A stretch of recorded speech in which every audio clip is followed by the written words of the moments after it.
দেশপ্রেমের এক আলোকিত সত্তা হচ্ছে শহীদ রাষ্ট্রপতি জিয়াউর রহমান। তার কোনো নাম নেই। আওয়ামী লীগের বন্দনা করা হচ্ছে। এসব তথ্য প্রমাণ বিশ্লেষণ করলে এটি স্পষ্ট গণতন্ত্র প্রতিষ্ঠার নিবিড় সম্পর্ক ছিল। বিএনপি প্রতিষ্ঠার সঙ্গে ক্ষমতা নয়, বরং দেশে বহুদলীয় গণতন্ত্র প্রতিষ্ঠার নিবিড় সম্পর্ক ছিল। এইসব সত্য ইতিহাস কেন এখন পাঠ্যপুস্তকে সন্নিবেশিত হবে না? এইসব তথ্য জানার পর বিএনপি সম্পর্কে যারা বিভ্রান্তি ছড়াচ্ছে তারা গভীর চক্রান্তে নিয়োজিত রয়েছে। সুপ্রিয় বন্ধুগণ, আমি এই ক্ষেত্রে বলি যে সমস্ত হয়েছে মানে বিভ্রান্তিমূলক অসত্য শেখ হাসিনার চিন্তার প্রতিফলন এখন যে বইগুলিতে আছে সেটা অতি দ্রুত সংশোধিত করে ছাত্রদের কাছে দেওয়া হোক। আপনারা শিক্ষা মন্ত্রণালয় যারা উপদেষ্টারা রয়েছেন, আরো যারা গুরুত্বপূর্ণ কর্মকর্তারা রয়েছেন, তাদের দায়িত্ব কারা এই সংশোধনী পাঠ্যপুস্তক সংশোধনের মধ্যে ছিলেন, তাদেরকে আপনারা জবাবদিহিতার আওতায় নিয়ে আসেন। কারণ এরাই এই ঘৃণ্য কাজটি করেছে এবং এরাই হচ্ছে শেখ হাসিনার দোষর, যাদেরকে কমিটি করে এই পাঠ্যপুস্তক সংশোধনীর সাথে আপনারা যুক্ত করেছেন। সুপ্রিয় বন্ধুগণ, বিগত 16 বছরের শাসনামলে দেশের শিক্ষা সংস্কৃতির সবকিছুতে শুধু শেখ মুজিবময় মাফিয়া আওয়ামী সরকার, এটাই ছিল ইতিহাস। দেশের সকল পাঠ্যপুস্তকের ইতিহাস বিকৃত করে পাতায় পাতায় স্থান দেওয়া হয়েছিল আওয়ামী লীগের গুণগান, শেখ মুজিবুর রহমান, শেখ হাসিনা সহ তাদের পরিবারের সদস্যদের নিয়ে লেখা গল্প, প্রবন্ধ ও ছবি। মানে একটি নাৎসিবাদী সরকার থাকলে, মানে আমরা জার্মানিতে এবং ফ্যাসিস্ট সরকার ইটালিতে যা যা করেছে, বরং তার চাইতে কোনো কোনো ক্ষেত্রে আরো বেশি আপনার অন্যায় জুলুম বাড়াবাড়ি করেছেন শেখ হাসিনা।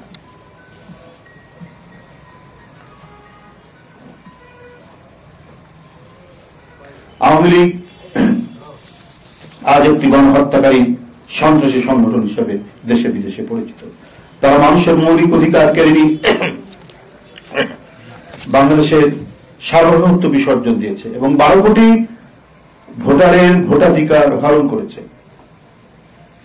গুম, খুন, হামলা, মামলা, মানবাধিকার লঙ্ঘন ও বাক স্বাধীনতা হরণ করে গণশত্রু এই দলটি জনবিচ্ছিন্ন ও গণবিদ্বেষী অপশক্তিতে পরিণত হয়েছে।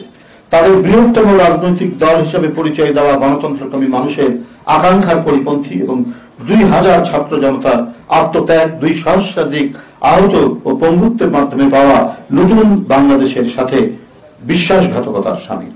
অপরদিকে বাংলাদেশের স্বাধীনতার ঘোষক, প্রথম সত্যিকারের গণতান্ত্রিক রাষ্ট্রনায়ক এবং বহুদলীয় গণতন্ত্রের প্রবর্তক শহীদ প্রেসিডেন্ট জিয়াউর রহমান প্রতিষ্ঠিত বিএনপিকে বিতর্কিত মন্তব্যের মাধ্যমে উপস্থাপন করা স্বাধীন বাংলাদেশের গণতান্ত্রিক মূল্যবোধ ও ঐতিহাসিক বাস্তবতার বিরুদ্ধে একটি পরিকল্পিত অপপ্রচার।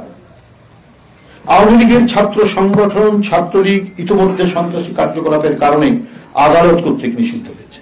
একটি সংগঠন যার সন্ত্রাসী কর্মকাণ্ডের জন্য ইতিমধ্যেই নিষিদ্ধ ঘোষণা করা হয়েছে, সেই সংগঠনের মূল দলকে বৃহত্তম রাজনৈতিক দল হিসেবে উপস্থাপন করা চরম মিথ্যাচার এবং শিক্ষার্থীদের বিভ্রান্ত করার একটি ষড়যন্ত্র। আমরা সংশ্লিষ্ট মহলকে আহ্বান জানাই, দ্রুত পাঠ্য বই সংশোধন করে কমলমতি শিক্ষার্থীদের সামনে ইতিহাসের নিরপেক্ষ ও সঠিক তথ্য